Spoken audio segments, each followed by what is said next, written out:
Hey there, welcome to another episode of the Scaling Secrets podcast. I'm Dan Matics, and today we are joined by Kevin Echemendia with Two Stories Media, based in Clearwater, correct? Right, that's where our But really, studio is. you do a lot of business really across the country, in the Yeah. Tampa Bay area too, right? Yep. Florida, Tampa Bay. We go to various states, depending on what the job, what the job is and where the client sends us. You guys got started in 2015, you and your wife Correct. set up shop, right? Yep.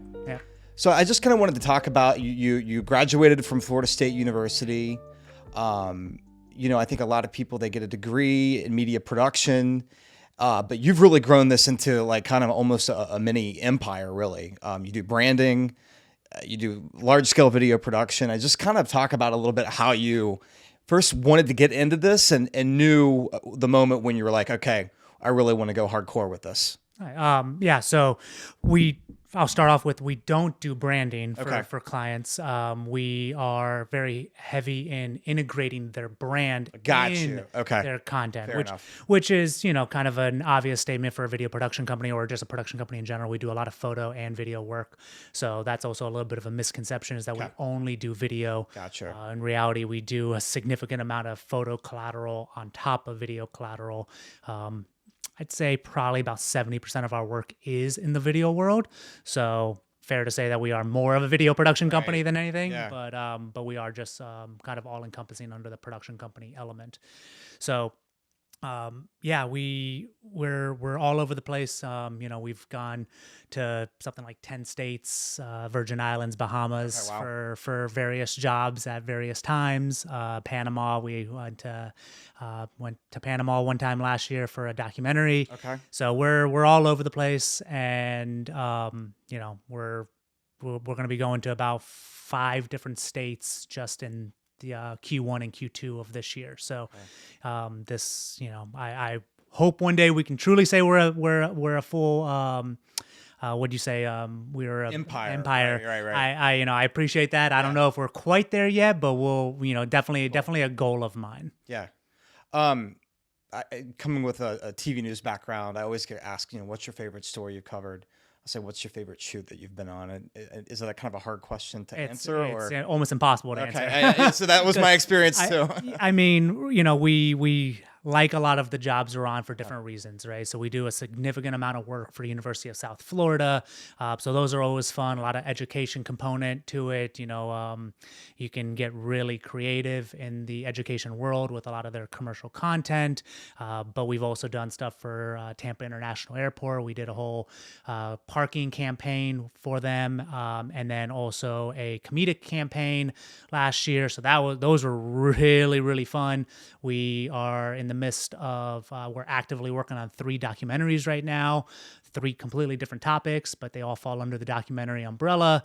Okay. Those are really fun. We manage a handful of our clients' YouTube channels, doing all of their content creation. So those are really fun because those are really, they're unique just on a job-to-job basis. Some we can go in and do a whole project that is shorts oriented. So a lot of quick, hard, fast-paced vertical content. So those kind of keep us entertained because, you're making 40 pieces of content that are, 15 to 40 seconds. So it kind of keeps your attention going. You're, making quicker content. That's what shorts are, right? But then you can turn around and make, one of our clients is having us do a mini series on their offerings and who they are and like day in the life content. Okay. So one production will be super quick, shorts oriented, and the other one is more storytelling, long form, and that could go from a Monday to a Thursday. So very quick turnaround. So in terms of favorite shoot, I don't have one. However, those right there are a few that definitely come top of mind. Right. So before you launched in 2015, were you just kind of doing this on your own, one-man band style, or is that when you started to do it and started it as a one-man band in 2015? Kind of tell me how you got rolling, Yeah, so 2012, graduated from Florida State. My, at the time, girlfriend, who became my fiance, who became my wife, decided to move down here with me. She was the real MVP, taking that risk to move down here with me. Okay. But gotta give her all the credit in the world. And I started at IMG Academy. I was there. I was one of their videographers and editors. Was there for 2 years, and just wanted something more than just a 9 to 5. IMG was great. It was a great first job for me, but I just wanted more.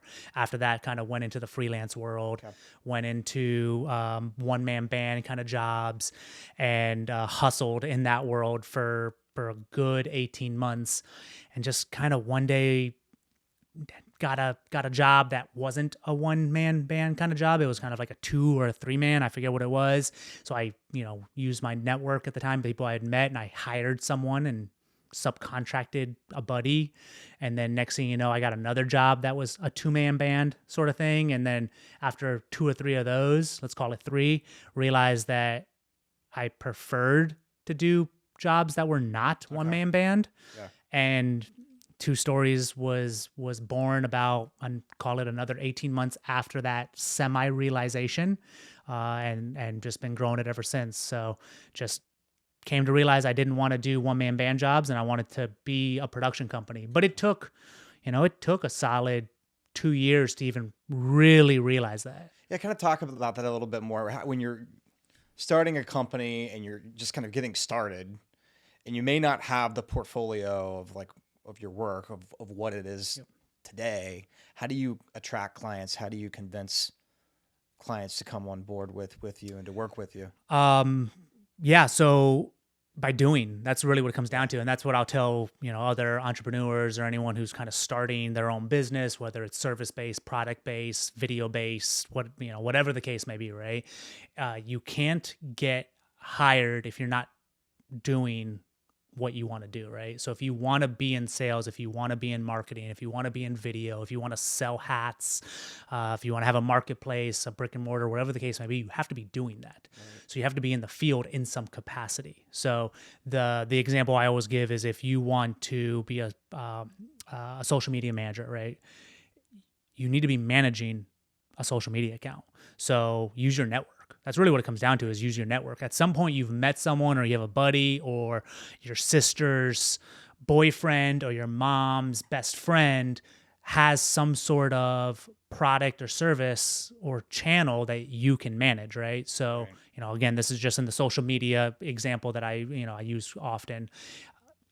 Manage that person's social media account. If you want to be in marketing, you need to be in the marketing department. So if you're working for a company, let's say you're working for Two Stories Media, and you are, this is not a practical example, because no one in my, within our company wants to shift roles, for example. But if someone was working for Two Stories, and let's say they were an assistant editor and they wanted to be in our marketing department, like, I would expect them to come to me and say, hey, how do I transition from this position to this position? You have to be in that world. So whether you're doing it as a side hustle, whether you're doing it for free, or if you're working for a company, you need to talk to your supervisor and find out how you can get transitioned to that department. It might be a lateral move. It might be, you might lose 10% of your income. You might have to take a pay cut to see the bigger picture, but you have to be actively doing what you want to do in order to garner that work, right? It kind of sounds like immerse yourself in the world of what the work is. You have to, and that's how I got the clients that we currently have. I mean, one of our longest standing clients I've had since 2016, when essentially we were 2-man band, right? Like, it was just 2 of us. Yeah. And we're at 7 years now handling their content and their collateral. But it started because of a network that I had. They recommended me after I was immersed in the video world and doing one-man band work, and it catapulted into that client. The client relations has now been 7 years, and they're our longest standing client for a reason.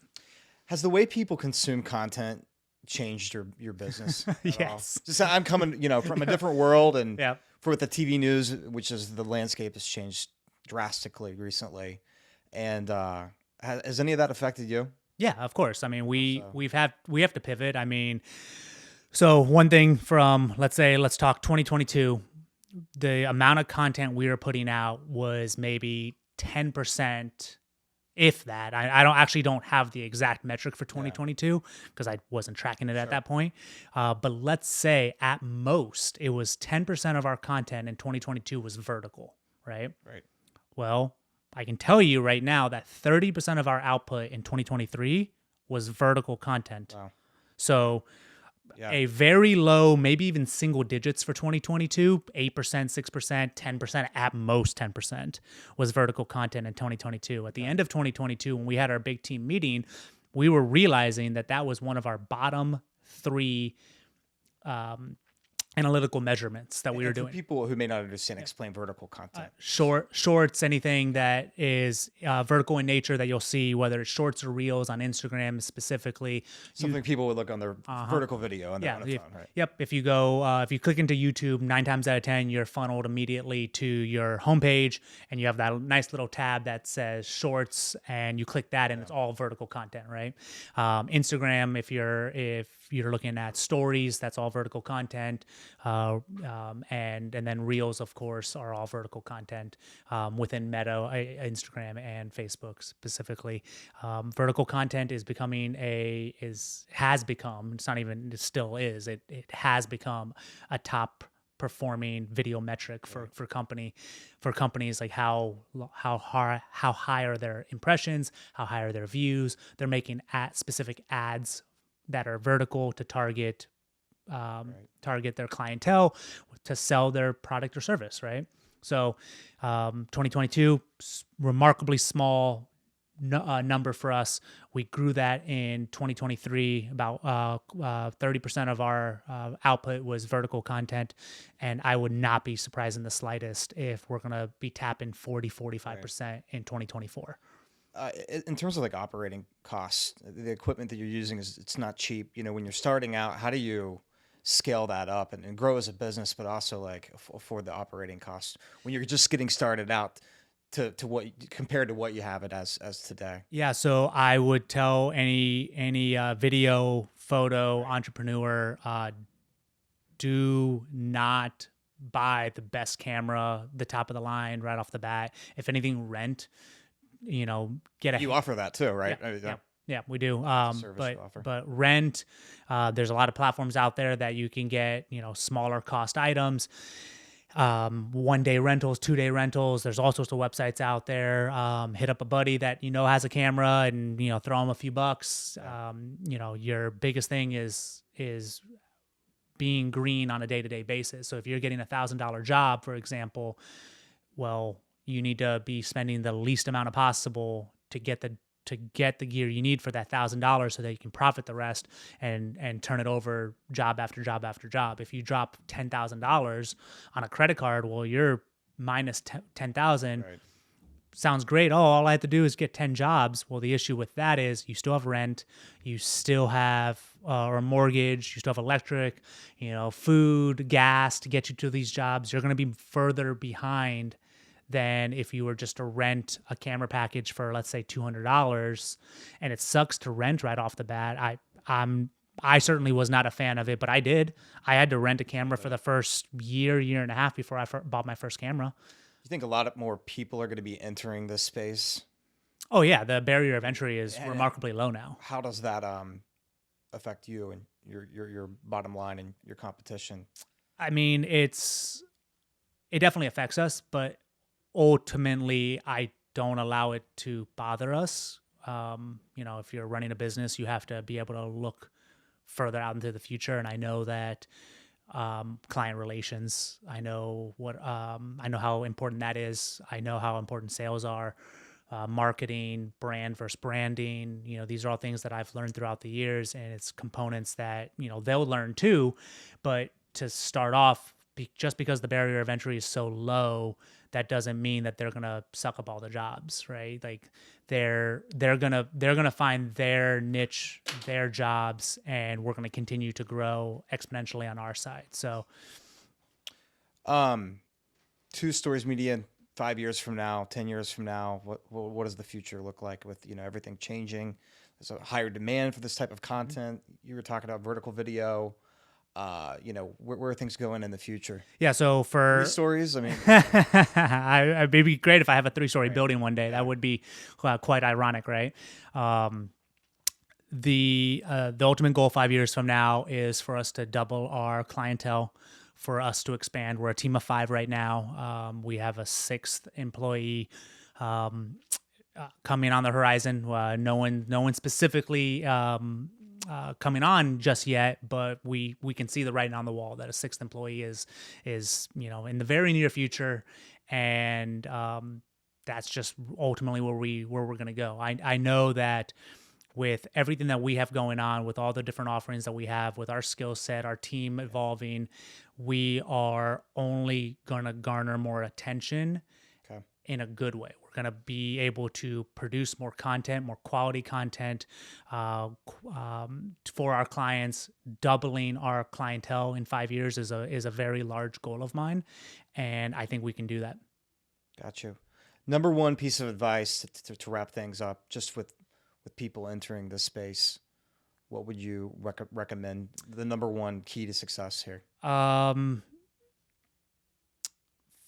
Find honestly, I mean, find a mentor. Find someone that you can bounce some, whether it's small, 36 small ideas off of, or 5 big ideas off of. I mean, someone that is willing to be honest with you, whether you are about to make a mistake or you are heading in the right direction. I mean, a mentor is something that I think we all can say at some point, whether it's current or former, you have or had a mentor, and that's someone that is going to only help you propel yourself in your career. I guess we could talk a little bit about, coming here. You were born in Indiana, correct? Is that California? in California, and then you spent some time in Indiana. I guess moving across the country, I mean, how does that? It's not gonna. Yeah, unfortunately, that's not gonna play because I was so young when I moved here. Right. My career has always been in Florida, so the move isn't gonna. I mean, I was in middle school when I moved here, so. Got you. Would you say what about Florida? Why stay here in Florida and versus the other areas across the country? It seems like a lot of video production is happening here, specifically in the Tampa Bay area. Okay, I know we've seen a lot of growth here over the last 10 years in that space, right? Yeah. Sorry. If you want to talk just a little bit about, I know a lot of production studios have been to take advantage of a little bit. Yeah. So, I mean, I was not born in the state of Florida. I was born in California, childhood in Indiana, and came down here when I was starting high school. So I've been in Florida for 20 years now, and Florida's home. This is where my wife and I have settled. We have kids. We have a studio. We have a great team. My parents live a few hours away from us. My sister lives a few hours away from us. So this is where we're going to be for the foreseeable future. 2 Stories is not moving, not changing locations.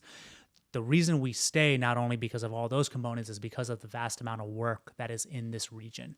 Tampa Bay is still, what is it, like 3-4 years in a row, one of the largest growing cities, metropolitan areas, and it just continues to be a hotbed for companies, which means there's work for us. We're constantly being asked to film this commercial, that corporate job, various high-level events for some of our other clients, and Film Tampa Bay has been amazing at bringing larger scale jobs to this region and keeping larger scale jobs, whether that's in the commercial world, the documentary world, and the narrative world. So Film Florida is another organization that just is ensuring that projects stay in the state of Florida. They manage the whole state, right? Or they help facilitate a lot of work into the region. So But then it gets centralized, it gets funneled down to Film Tampa Bay, which takes care of Pasco and Hillsborough. And then we have Film St. Pete Clearwater, which is obviously St. Pete Clearwater region. Visit St. Pete Clearwater? So they fall under that umbrella. So Visit St. Pete Clearwater is essentially the same entity as Film St. Pete Clearwater. They've been doing a lot of work. Yeah, so so the narrative and commercial work stays in this region. They help facilitate a lot of it, whether it's locations, whether it is aiding in the negotiation process for some of the films to be here, for example, or the narrative pieces. And this region is just continuing to boom. It's kind of exciting, right? Yeah, it's great to be a part of that. It's kind of what's that feel like? It's wonderful because we because of those connections, because of those entities that are ensuring that work stays here, we get to do what we love on a day-to-day basis and get to create content, be creative, and talk with people on a regular basis. I mean, you can't beat a day out on set and talking with a director of marketing for 10 different companies over the course of a 20-day span and seeing what they're doing to garner business and how they grow their business. And then you can take a piece of that knowledge and and become a part of it. And it's really cool just seeing, when you put out a commercial piece that next thing you know drops 50,000 views in 2 days. You're like, all right, cool. A lot of people like this. And then you're on set with, a bunch of new friends and old colleagues and peers. I've met some of my closest friends on set. So it's a cool region to be in. I wouldn't change anything. Tampa Bay is growing, hasn't stopped. Sure. And this is a region that we're going to be in for the foreseeable future. I love it. We talked about how people consume content, how that's changed what you do day to day. If you could talk a little bit more about the style of how you shoot video, I mean, and how that's evolved recently. I feel like everything's kind of shot very raw right now, and maybe not as artistic as it used to be. Or it's what funny. Would you say? I definitely can see why the perception is there. There's a lot of content that's just run and gun, phone, and there's a place for that. Don't get me wrong. Right. I mean, shoot, we've done that on a few occasions because that's what made sense. Right. For the content, for the contract, for the ask via the client, right? The content can be super methodically thought out, cinematic, shot list, storyboarded, crew of 50. Or it could be bare bones, 3 people, done in 2 hours, run and gun style, and everything in between. There's a place for it all. And really what it comes down to is the various different platforms and regions and places that the content goes nowadays, right? So, 15 years ago, 10 years ago, you were primarily looking at, internal content for a company or commercial broadcast spot. The middle ground was very gray and few and far between, right? Now you have the commercial content that is high-end broadcast quality, airing on Hulu ads and high-level collateral, right? Then that middle ground is anything from YouTube to Instagram to just meta in general. Are you running an ad on it, or is it being placed organically? Is it vertical or is it horizontal? Is it going to be considered a clip or is it going to be considered a commercial? Is it going to Twitter, now known as X? What platform, is it still going to be internal, or is it going to have an alternate version that is external? If external, what's the messaging for that? Because of where it's going. If it's internal, is it a company of it's a Fortune 500 company, or is it a company of 10 at some event that they're doing at a beach resort? I mean, because of all the vast amounts of places content can go and content can be consumed, there's just a few questions we have to ask clients when they say, "Hey, we want a video production. What can you do for us?" It's like we get that ask once a week that is as broad as it gets, and I'm like, okay, yes, we can do a project for you, but I just have a few questions before I can give you a proposal. And I'm sure it depends on the project too, right? Yes, of course. I wanted to get your opinion on sort of these big LED displays Volume walls. being used to volume walls. That's the technical. Being used kind of these virtual reality environments. Do you prefer something like that? I know that's a new trend right now, or versus just an old school style on location shoot. What's your take on that? Man, I mean, because some studios are kind of they're marketing themselves towards that. yeah, I am so torn on that, to Okay. be completely frank. I have done the virtual volume wall productions. I've been on those jobs, and we've facilitated those jobs. And it is really, really nice to be in a controlled environment. I mean, you can put whatever you want on that wall and be outside, be in the Amazon. You can be in a old style,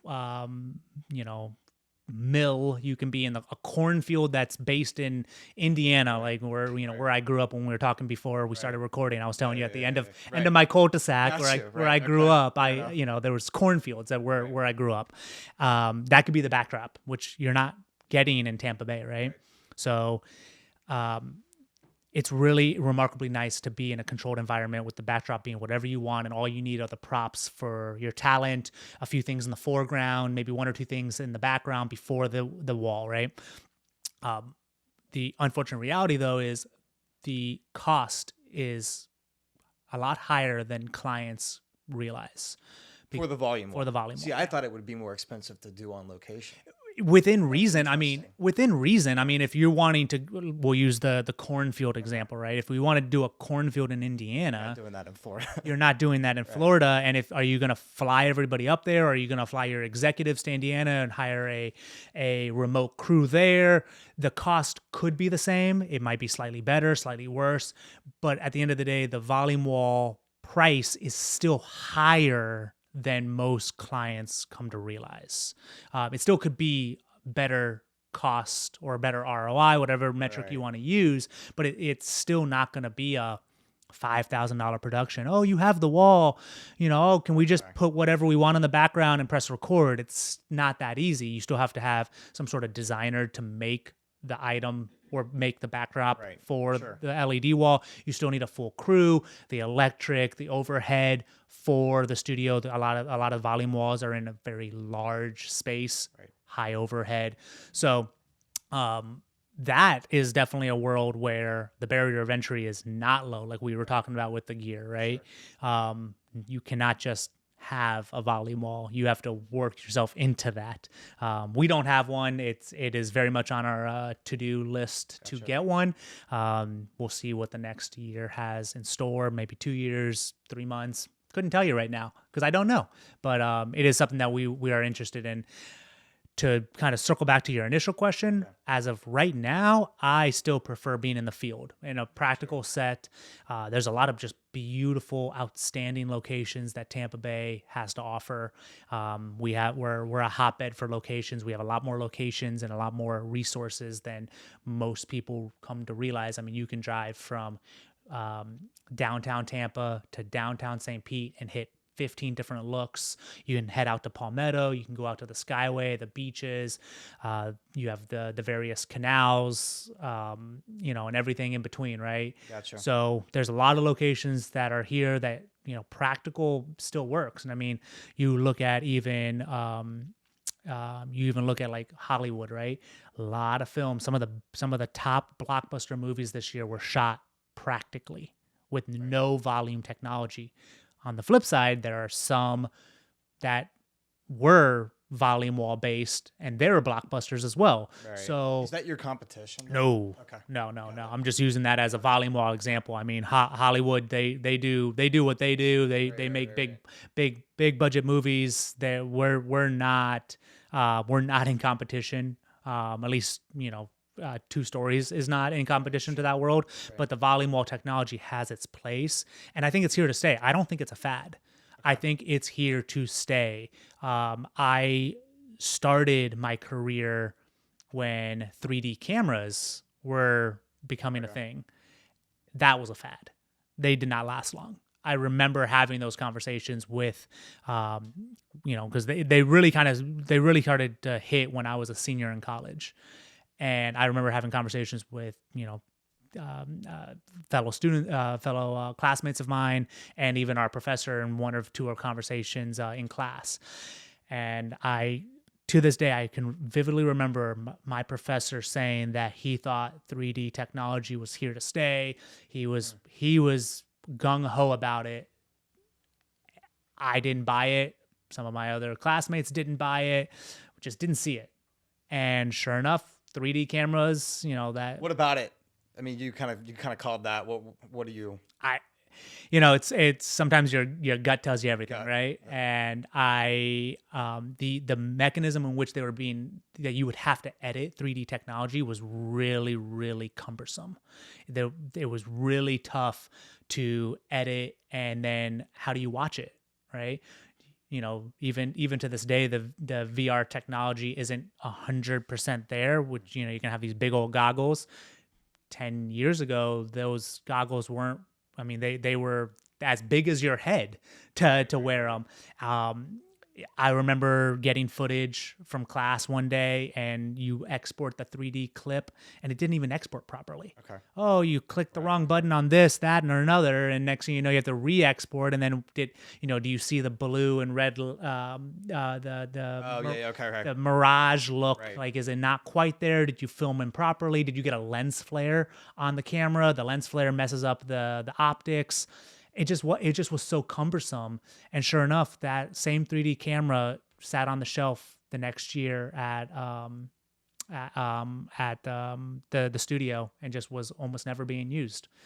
It just wasn't something that was being widely accepted, because I think it was, again, 10, 15 years ahead of its time. Maybe 3D technology and cameras makes another turn, but the volume walls, I think, are here to stay. There's enough of them, and there's so many great, amazing practical uses for it. I think it stays. Where do you think technology is? Is that the biggest thing right now? Is that the newest technology, or what would you say is the next thing? I think that's so to say, or is that it? I think that's it right now. Who knows what the next year has to offer? 2 years. Technology is growing at such an exponential rate. Look how much AI has developed the game in the last year. We're recording this first week of January 2024, right.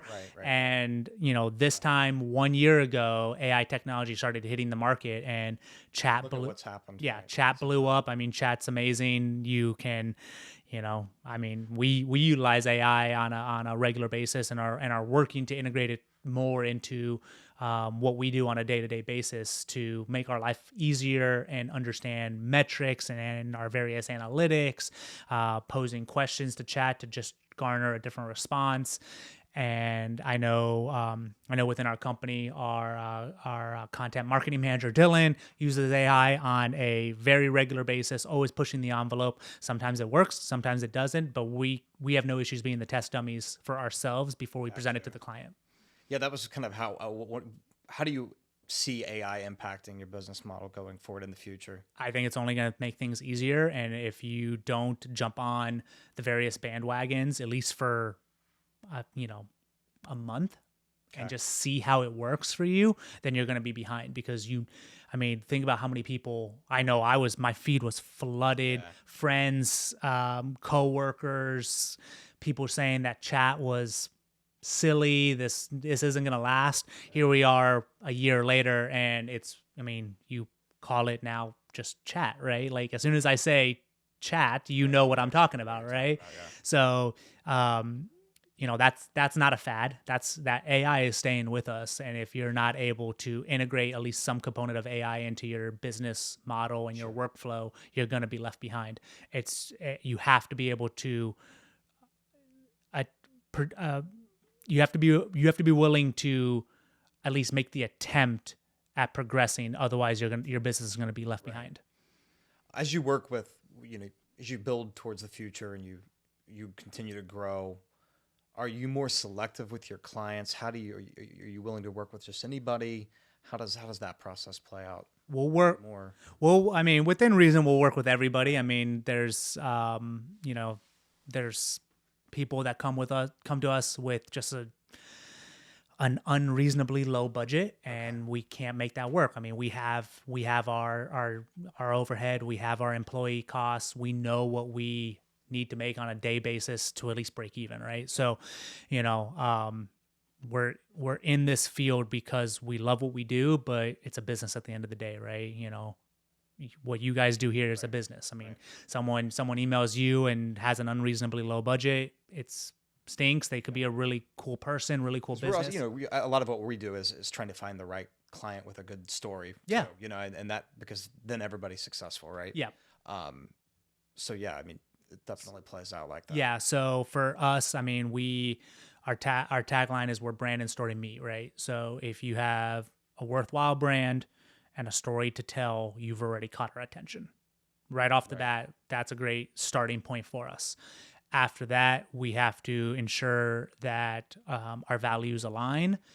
We are able to produce the content that you want. You know, if you're looking for a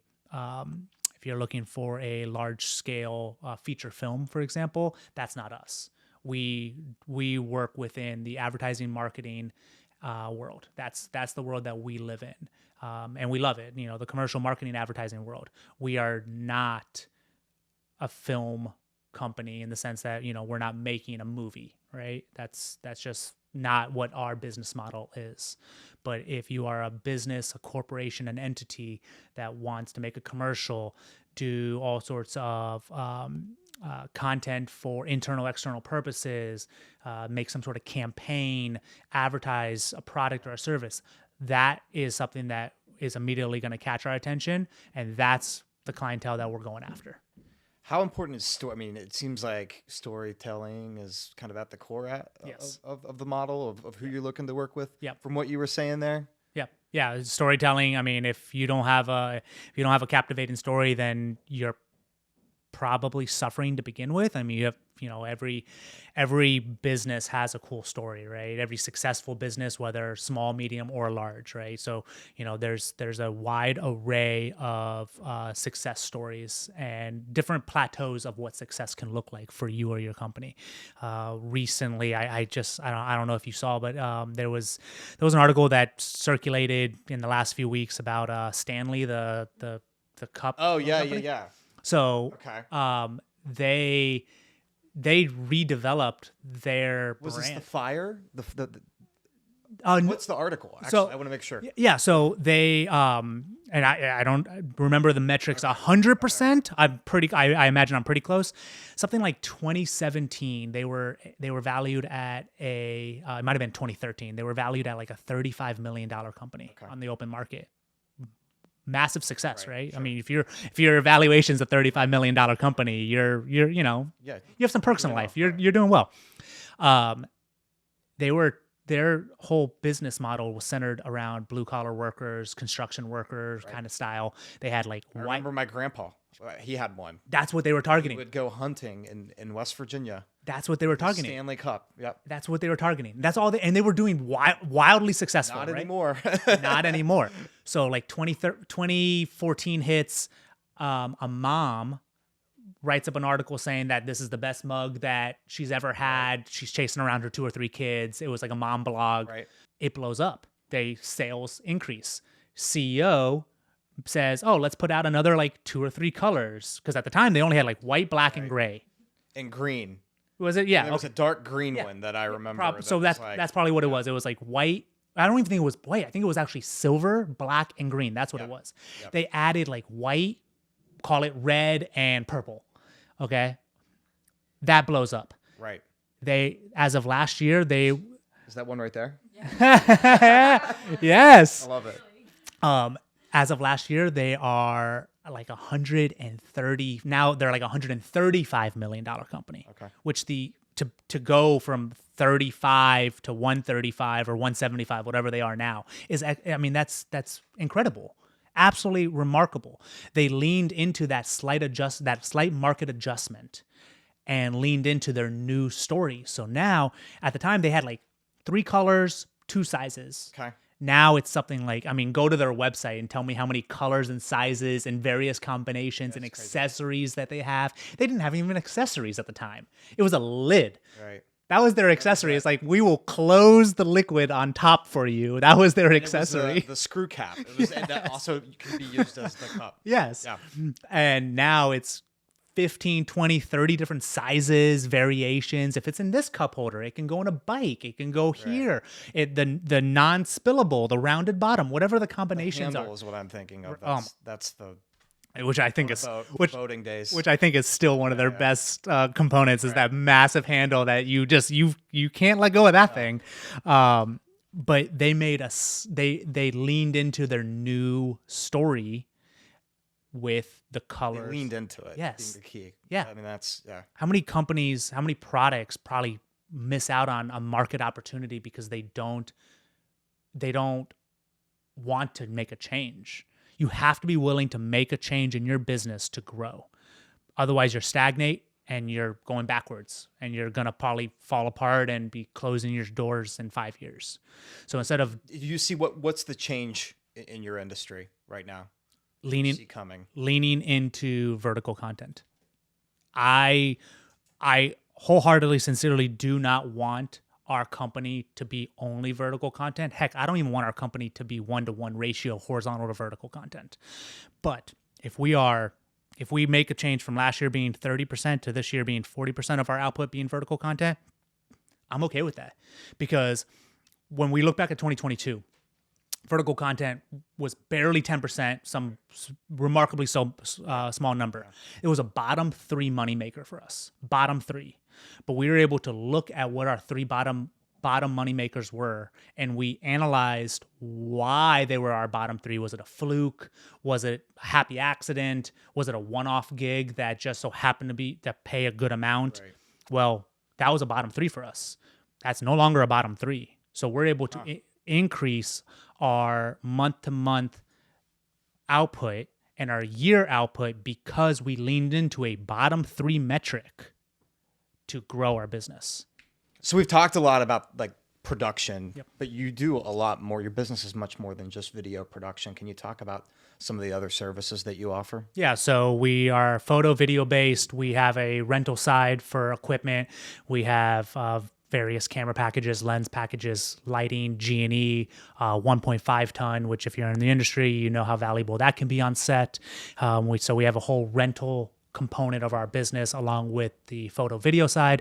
And then kind of a third layer of all this is the fact that we do production services. So we actually can be hired to aid in your production and it not be labeled as a 2 Stories media production, if you will. We ultimately do white labeling. Okay. So if a producer, another entity, an agency, whatever the case may be, needs some helping hands that are willing to go to work for you, we can do that as well and white label and be on set for you. Okay. Thanks for your time today. Where can people reach you and find more details about you? All right, so we're really easy. It's 2 Stories Media on all the platforms, website 2storiesmedia.com, and then at 2 Stories Media for all the major platforms, Meta, YouTube, name it, and 2 Stories Media is where you'll find us. Awesome. Thank you. Thank you. Appreciate you. That's great.